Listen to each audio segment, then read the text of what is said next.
तो चलो बात करते हैं हम लोग अशुद्धि संशोधन को लेके, ठीक है। वाक्य और वर्तनी शुद्ध, इसमें बेसिकली क्या होता है कि कोई सेंटेंस दिया रहता है और उसके शब्दों में अशुद्धियाँ रहती हैं और उच्चारण में अशुद्धियाँ रहती हैं। जैसे कि इसमें हम लोग पहला क्वेश्चन देखते हैं। इसमें दिया है चार दीवारी के पार एक सुंदर इमारत है।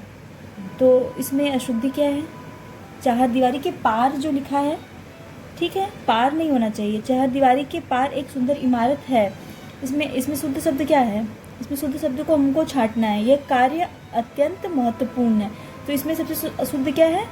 यह कार्य अत्यंत महत्वपूर्ण है। 76 कर्मचारी आज शाम को एकत्र होंगे। उपयुक्त वाक्य का संज्ञान ले, मतलब इसमें क्या है कि 76 मतलब शब्दों के संबंधित त्रुटि है। उपरोक्त वाक्य का संज्ञान लें। उपरोक्त वाक्य का संज्ञान लेने का मतलब है इसमें भी शब्दों से रिलेटेड त्रुटि है। और उसे मृत्युदंड की सज़ा मिली। और इसमें क्या दिया? पहला ऑप्शन दिया है कि इसमें संस्कृत के शब्दों का प्रयोग हुआ है। और नंबर 2 ऑप्शन, इसमें ऐसे कोई शब्द नहीं है। नंबर सी ऑप्शन इसमें दिया है दंड और सज़ा दोनों एक समानार्थी शब्द, और दोनों हमेशा एक साथ यूज नहीं होते हैं। अगर दंड यूज होगा तो सज़ा नहीं यूज होगी। दंड और सज़ा का मतलब तो एक ही होता है ना। अगर सज़ा मिली है तो दंड भी तो वही हुआ। तो मतलब इसमें क्या है? दंड और सज़ा एक शब्द है, इसीलिए ये इसमें ये अशुद्धि है। तो हमें एग्ज़ाम में ऐसे ही करके सॉल्व करना रहता है। निम्नलिखित में अशुद्ध वाक्य है। गौतम ऋषि की पत्नी का नाम अहिल्या था। गौतम ऋषि की पत्नी का नाम अहिल्या था। इस कार्य में बहुत विलम्ब हो, इस कार्य में बहुत विलम्ब हो रहा है। यहाँ पे इस जो है यहाँ पे ये नहीं होना चाहिए था। और नंबर 2 रसगुल्ला बहुत स्वादिष्ट, रसगुल्ला स्वादिष्ट है, ठीक है। एक गुलाब की माला खरीद लेना, ये अशुद्ध है। एक गुलाब की माला कैसे बनेगी? माला बनेगी तो कई गुलाबों की बनेगी, तो ये अशुद्ध शब्द है, ठीक है। और इसमें देखते हैं जैसे इसमें क्या दिया रहता है। ये जो हमारी नालंदा पब्लिकेशन की बुक है। पिताजी मुझे रुपए दिए, पिताजी ने मुझे रुपए दिए। ऐसे हम लोग नॉर्मली डेली भाषा में बोलते हैं ना कि पापा ने मुझे पैसे दिए, तो उसमें पिताजी ने मुझे रुपए दिए, इसमें पिताजी ने मुझे कुछ रुपए दिए। कुछ संबंधी मतलब ये है कौन काम किया, काम कौन, किसने काम किया। इसमें ये क्वेश्चन मार्क है, लेकिन ये कौन यहाँ पे इसका प्रयोग ये सही नहीं है। प्रधानमंत्री ने भाषण दिए, तो प्रधानमंत्री ने भाषण दिया था, दिए थे नहीं था। मतलब यहाँ पे समझ लो कि ये जेंडर है, समझ लो पुरुषवाचक, ऐसे कुछ अशुद्धियाँ हैं। हो सकता है तुम ही यह पत्र फाड़े हो सकता है, तो ये भी संशय इसमें है। और हो सकता है तुम्ही ने यह पत्र फाड़ा हो, तुम्ही ने यह पत्र फाड़े और फाड़ा हमेशा यूज करते हैं। अकर्मक क्रिया के साथ ये चिन्ह का प्रयोग नहीं, अगर अकर्मक क्रिया हो तो उसके साथ ने चिन्ह का प्रयोग नहीं करते हैं। अकर्मक 2 क्रिया होती है ना, सकर्मक क्रिया और अकर्मक क्रिया। बच्चे ने रोया, बच्चा रोया, मतलब इसमें कोई क्रिया नहीं है, इसलिए जिसमें कर्म नहीं होता है। ऐसी कोई क्रिया हो उसे सकर्मक क्रिया कहते हैं, मतलब क्रिया का कार्य होता है। और अकर्मक क्रिया होता है उसमें कर्म का कार्य होता है, नहीं होता कर्म, ऐसा कोई नहीं होता। बच्चा रोया, मैंने वहाँ गया था, तो ये देखिए पढ़ने में यह शुद्ध लग रहा है। मैं वहाँ गया था, सीधा शब्द है। मोहन ने खूब खाया, मोहन ने खूब खाया, नहीं, तो यहाँ पे कोई यूजलेस है ये। और कर्म कारक के चिन्ह को का प्रयोग का के लिए से पर आदि चिन्हों के स्थान पर को का प्रयोग भूल से किया जा सकता है। जैसे कि अशुद्ध प्रयोग, महापुरुषों के उपदेशों को जीवन में प्रयोग करो, महापुरुषों के उपदेशों को अपने जीवन में प्रयोग करो। इस विषय में मैं आपको क्या कहूँ, इस विषय में आपसे क्या कहूँ, क्वेश्चन मार्क है ये। पिताजी ने मुझे कपड़े ले आए, पिताजी मेरे लिए कपड़े ले आए।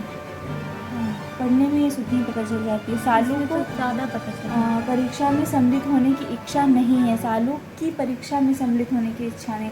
लेकिन कभी कभी हम लोग ध्यान नहीं देते ना, शब्दों से भी अशुद्धियाँ एग्जाम में दे देता है, ऐसे मतलब मात्राओं का आगे होता है। इस कार्य का विघ्न बनकर तुम आए हो, इस कार्य में विघ्न बनकर तुम आए हो, सीधा सा है। इस गांव में घर की यही दशा है, यहाँ इस घर की या घर में यही दशा है। घर घर इसमें क्या दिया, घर घर यही दशा है, घर घर में यही दशा होगी ना, घर घर की तो यही दशा होगी नहीं, घर क्या दशा करेगा, लोगों ही दशा बनाते हैं ना वहाँ के। मेरा यह सुझाव तुम्हारे हित का है, मेरा यह सुझाव तुम्हारे हित के लिए है। तुम्हारे बोला जाता है ना, तुम्हारे हित के लिए हम बोल रहे हैं, तुम सुन लो ये बात। इसमें क्या दिया है, अशुद्ध शब्द छांटना है इसमें, इस बात का स्पष्टीकरण करना आवश्यक है। पहले ही इस बात का स्पष्टीकरण, इसका शुद्ध वाक्य होगा, इस बात का स्पष्टीकरण आवश्यक है। विचार करते हैं, प्याज तीखा होता है, और प्याज तीखा होता है, सही है। आप इतनी देर में क्यों आए, ये भी सही है। और प्रत्येक श्रमिक 2 रुपये मिले, प्रत्येक श्रमिक को 2 रुपये मिले, तो ये भी सही है। तो इसमें क्या था, इस बात का स्पष्टीकरण करना इसमें है। लिखा है इस बात का स्पष्टीकरण आवश्यक है। इस बात का स्पष्टीकरण आवश्यक, करना आवश्यक नहीं है। जब स्पष्टीकरण हो गया तो फिर करना क्या है उसमें। स्पष्टीकरण खुद एक क्रिया है और करना भी क्रिया। हाँ, निम्नलिखित में शुद्ध शब्द इसमें छांटना है हम लोगों को, ठीक है। इसमें क्या है, भारत कभी ब्रिटेन के अधीन था, ये तो भारत ब्रिटेन के अधीन था, कभी नहीं, या कभी का हमको लग रहा है प्रयोग नहीं होना चाहिए। और निरपराधी व्यक्ति को दंड नहीं मिलना चाहिए, निरपराधी व्यक्ति को दंड नहीं मिलना चाहिए। को दंड, निरपराधी के स्थान पे निरपराध व्यक्ति, निरपराधी अलग वर्ड है, और निरपराध, निरपराधी को दंड नहीं मिलना यहाँ पे चाहिए। अपराधी, निरपराधी की जगह निरपराध होना चाहिए। निरपराध को कभी निरपराध व्यक्ति को कभी दंड नहीं मिलना चाहिए। बादशाह ने मुक्त हस्तदान किया, बादशाह ने मुक्त हस्तदान किया, ये सही शब्द है। और इस पैतृक संपत्ति में हिस्सा नहीं मिला, मुझे मतलब पैतृक होना चाहिए, मतलब पैतृक के स्थान में पैतृक होना चाहिए। इसमें मतलब शब्दों सम्मिलित अशुद्धियाँ हैं। पैतृक ऐसे लिखा नहीं जाता, पैतृक री की मात्रा होती है उसमें, और ये शब्द यहाँ पे सही होगा, हाँ विकल्प और सी यहाँ पे सही है। बादशाह ने मुक्त हस्त, इसमें थोड़ा ज़्यादा ध्यान देके हम लोग को करना पड़ेगा। निम्नलिखित में कौन सा बात, अशुद्ध वाक्य ढूंढना है हमको, शुद्ध नहीं ढूंढना है। इसके सही, वह अनेकों मामलों में गवाह है, हमको लग रहा है यही अशुद्ध है। वो अनेक मामलों में गवाह है। अनेक मामलों। नूपुर की ध्वनि मनमोहक है, ये सही है। आपकी मन कामना पूरी हो, मनोकामना। हाँ, मनः कामना, मनः कामना भी सही है ना, मनः कामना मतलब इसने संस्कृत के वर्ड को यूज किया है। मनीषीकरण,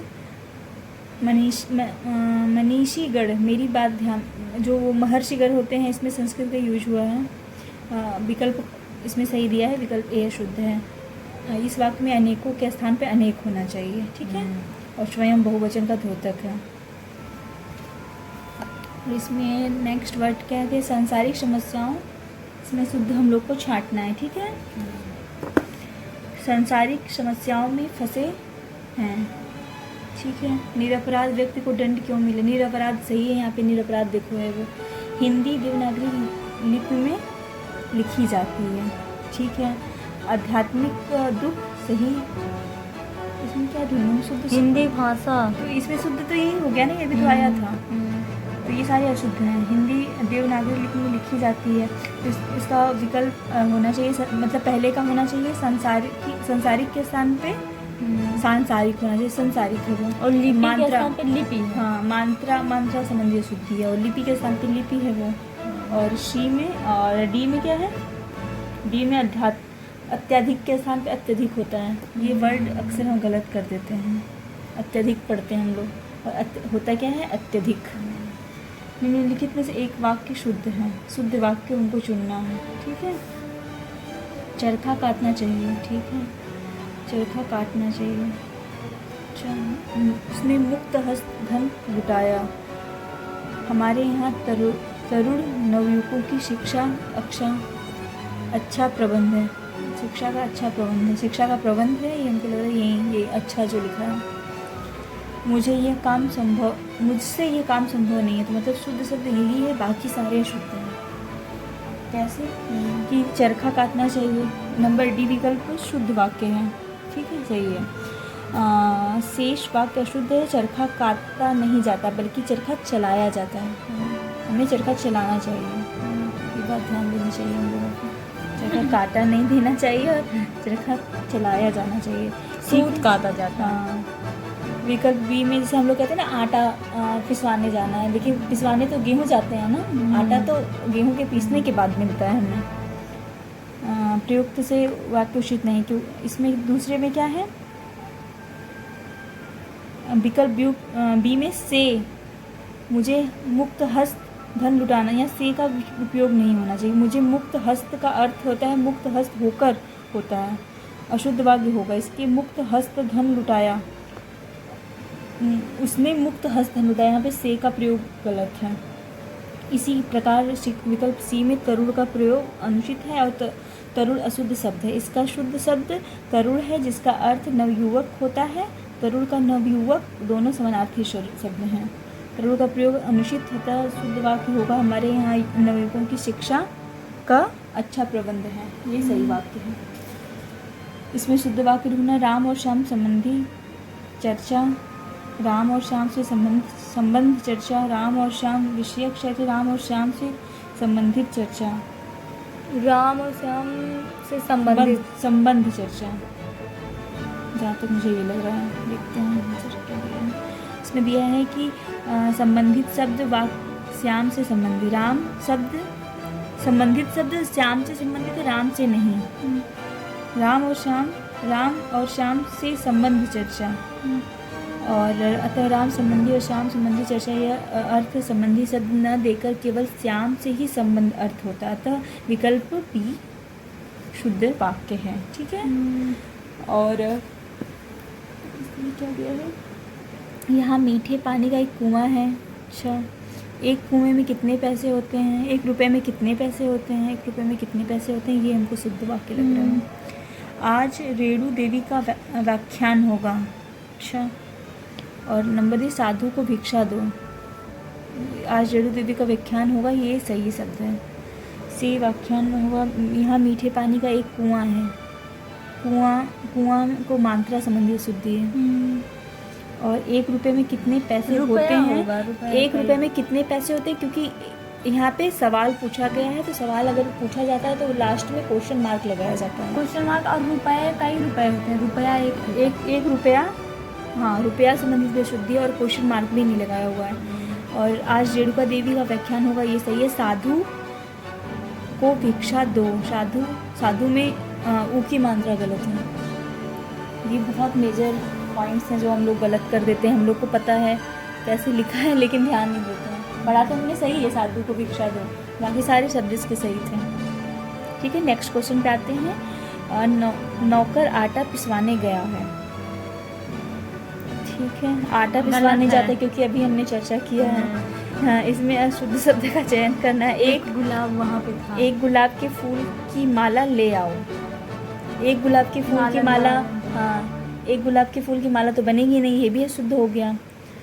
यहाँ सर्वोत्कृष्ट ज्वर की चिकित्सा होती है। अच्छा,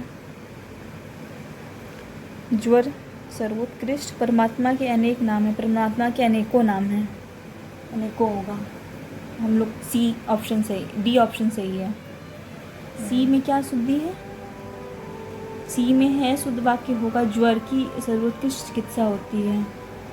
यहाँ ज्वर की, यहाँ सर्वोत्कृष्ट ज्वर की, मतलब ये गलत है। सर्वोत्कृष्ट नहीं पहले होगा, पहले होगा यहाँ ज्वर की सर्वोत्कृष्ट। जैसे कि कोई बहुत बीमारी, लाइलाज बीमारी हो जाती है या नहीं इलाज होता तो नहीं, ज्वर की सर्वोत्कृष्ट, ना कि सर्वोत्कृष्ट, मतलब ज्वर को ही महान बता दिया, ठीक है। निम्नलिखित में से एक शुद्ध शब्द हम लोग को चुनना है। इसमें क्या है, प्रत्येक विद्यार्थी को चाहिए कि वह हिंदी की अनेक पुस्तकें पढ़ें। प्रत्येक विद्यार्थी को चाहिए कि वह हिंदी की अनेक पुस्तकें पढ़ें। हर एक, ये गलत है, प्रत्येक ही सही है। हर एक हर जगह लिखा है तो मतलब ये गलत है। तो विकल्प A is the right answer, ठीक है। और निम्नलिखित में से शुद्ध शब्द वह है, इसमें शुद्ध शब्द हम लोग को निकालना है, ठीक है। शुद्ध शब्द क्या है, मोहन गेहूँ पिसवाने चक्की गया। अच्छा, निर्दय व्यक्ति से निर्दयी होता है, मित्रता नहीं करनी चाहिए, ठीक है। उसके घर के पास एक मिठाई की दुकान है, उसके घर के पास मिठाई की दुकान है, मिठाई की एक दुकान है, मिठाई की एक दुकान है, उसके घर के पास एक मिठाई की दुकान है, एक के मिठाई है वहाँ पे, एक मिठाई से ज़्यादा मिठाई नहीं है वहाँ पे। उपरोक्त कथन, हाँ, तो इसमें अशुद्ध शब्द को ढूंढना है, तो मतलब ये अशुद्ध है, क्योंकि मोहन गेहूं पिसवाने गए तो शुद्ध शब्द है। और विकल्प सी का वाक्य शुद्ध है, अशुद्ध है, मतलब ये शुद्ध है ना। इसका शब्द वाक्य इस प्रकार हुआ है, उसके घर के पास मिठाई की एक दुकान है, ठीक है। और इसमें क्या है, मुझसे यह काम संभव हो सकता है। वह विकल्प भी बता, यह काम मुझसे संभव हो सकता है। वह विकल्प भी बात नहीं करना चाहता, वह बिल्कुल भी बात नहीं करना चाहता, बिल्कुल भी, ये भी हमको लग रहा है अशुद्ध है। यह कविता अनेक भाव प्रकट करती है, अनेक भाव प्रकट करती, यह दोनों में केवल यही अंतर है, इन दोनों में केवल यही अंतर है। शुद्ध वाक्य यही होगा, यह अनेक कविता प्रकट करना चाहती है। सी मुझे यह काम संभव नहीं, मुझसे यह काम संभव नहीं है, मुझसे यह काम संभव नहीं हो सकता। इसमें हो सकता नहीं, बस हो सकता का प्रयोग गलत है। वह बिल्कुल बात नहीं करना चाहता। इन दोनों में क्या अंतर है? इन दोनों में यही अंतर है, केवल यही अंतर। केवल का प्रयोग यहाँ पे गलत है, यहाँ पे ना केवल। निम्नलिखित में से एक शुद्ध है वह है, इसके बावजूद भी उसने हिंदी लिखने में बहुत भूल हो जाती है। इसके बावजूद भी हमसे हिंदी लिखने में बहुत भूल हो जाती है, इसके बावजूद भी हमसे हिंदी लिखने में बहुत भूलें हो जाती है, तो पक्का गलत है। इसके बावजूद भी हम लोगों से हिंदी लिखने में बहुत भूल हो जाती है। इसके बावजूद भी हिंदी लिखने में बहुत भूल हो जाती है। डी, इस बात हम लोगों से हिंदी लिखने में बहुत भूल हो जाती है। हाँ, तो वो गलत था ना। हाँ, बाकी सारे गलत हैं यार, ये बड़ा डिफिकल्ट। चलो क्वेश्चन नंबर 16।